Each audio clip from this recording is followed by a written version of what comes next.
Good evening, everyone. I thought 28th of May, Ahmedabad. It's 6 o'clock. It's going to be bad, but I think it's quite okay if you're okay here.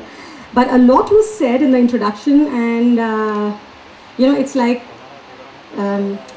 just bring your hopes down.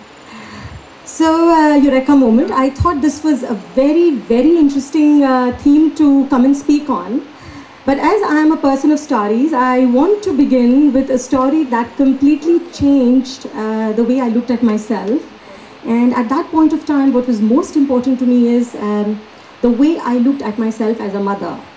So this was when my younger kid was about, the younger one was about 3 and the older one was about 5, 6. And I was doing so much for them, taking them to classes and putting in all the efforts and reading to them and doing everything possible. In fact, I was borrowing energy from all different roles of my life and I was putting it into the role of a mother. And yet I felt that something is not right, that something is not going the way it should be. It was just this gut feeling. I thought I was like a helicopter mother. I knew I was, but I didn't know what was not right and I didn't know how to set it right. So all of you know Mr. Doshi, Sangat. So he took me for a walk one day. It was very early in the morning, 5:30, and it was autumn, and he took me under a tree and said that look up. And I looked up, and he said, "What do you see?" And I said, "That is a tree. The story is finished. It had no leaves. It had no flowers. There were no birds sitting. It seemed as if the story of that tree was finished." So he told me, "Your life seems like that pretty much, isn't it? When you put in so much and that's what you get, the tree without anything." I'm like, wow, he is not great just like that. Anyways, we go back and I go back to being the over mother and yet getting the same results over and over again. And this time it was March and he took me again and we started walking. And we were chatting and I didn't realize and he caught me under the same tree and he said, "Look up." And I looked up and what did I see? The tree was full. It was full of leaves, it had flowers, there was a little nest, it had birds. And he told me, "What do you think now?" And I was like, okay. He says, everything that we need to be that full, we are born with it. What you saw 6 months back was a frame and you judged your entire life on that one frame. It is about faith. It is about space. Like that tree, you and your kid and all of us, we are born with our own sky, with our own potential. It's not going to go anywhere. It's there. But it needs space, A, and second, it needs faith. And that completely changed the way I looked at myself. As for me, relationships are the most important things. A, relationship with myself. B, a relationship with people I care a lot about. And so all my Eureka moments have been about relationships with myself vis-a-vis with others. So the second story, which I actually shared yesterday in the rehearsal dinner, was with Mrinal Sen that happened. You all know of Mrinal Sen, the director from Bengal, very, very well known.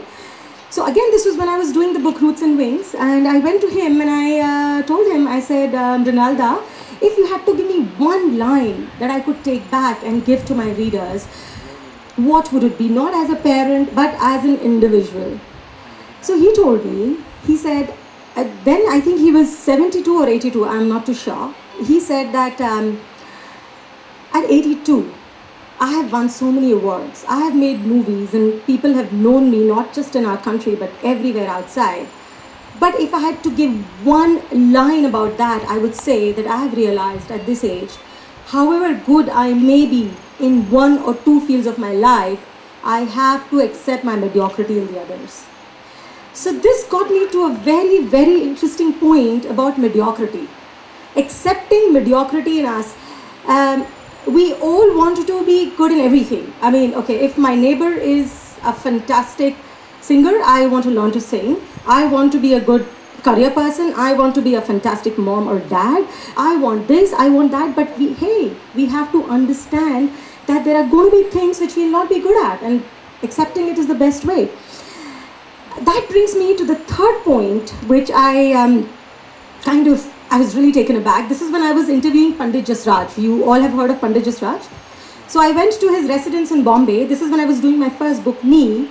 And Panditji told me, and I was asking him questions. And he said, let me ask you a question. So I was like, yes. And he says, you think this book is going to be good for nothing, isn't it? That was 5 years of hard work, 10 hours a day. But the interesting thing is, Panditji got it right. I thought that book is worth nothing.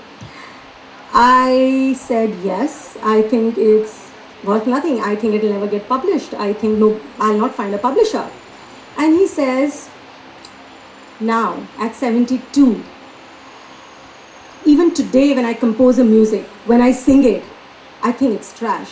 So you at your age, if you think it's bad, it's okay. So he told me that it is very normal to have fear of and doubt your abilities.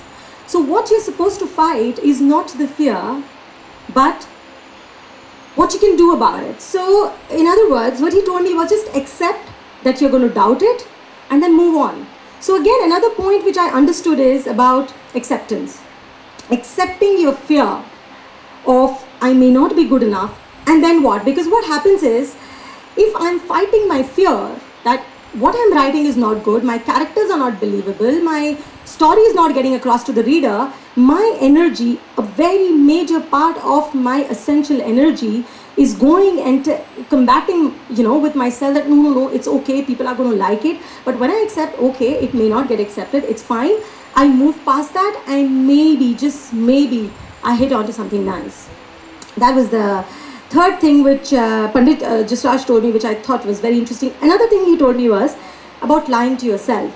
So this is when, this was way back in 1975, where Panditji, he was very, very appalled at this, he went to play in a concert. That time he was a tabla player. And, he was very, very appalled at the horrible treatment given to the accompanying artists. So he said, I'm not going to be a tabalchi anymore. I'm going to earn my living through singing. And that day he signed a pact with God that you make me earn 25 rupees a month, but I'm going to earn it through my voice. I'm not going to pay tabla. And then what happens, it's very difficult for him to, manage his expenses in 25 rupees, but he sticks to singing and he moves along. And then he goes to Calcutta for this very nice concert. And the concert was delayed in beginning, and the tabalchi